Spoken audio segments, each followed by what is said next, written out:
কী গো, কালকে অফিস আছে তো? যাও শুয়ে পড়ো গিয়ে, তাড়াতাড়ি শুয়ে পড়ো গিয়ে, যাও। এই শোনো শোনো শোনো, আমাকে 100টা টাকা দাও না। কি করব? কি করব অত আমি বলতে পারছি না, আমার 100টা টাকা লাগবে, দাও। ও, না বললে দেবে না?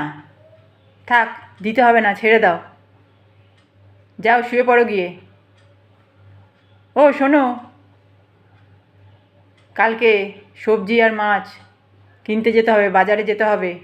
তুমি তো অফিস চলে যাবে, সকালবেলা তাড়াহুড়োর চোটে আমার আর মনে থাকবে না। তুমি আমাকে 500 টাকা দাও তো।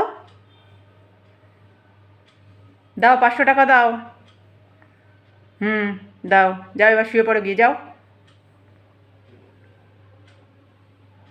কালকে অফিস চলে যাওয়ার পর একটু বেলার দিকে 11টা 12টার সময় বাজার যাব।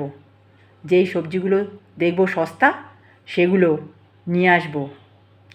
আর মাছও দেখব যেগুলো একটু কম দাম, সেই মাছগুলো নিয়ে আসবো। যে করে হোক আমাকে এই 500 টাকার থেকে 400 টাকা জিনিস কিনে 100 টাকা বাঁচাতেই হবে। 100 টাকা আমাকে বাঁচাতেই হবে।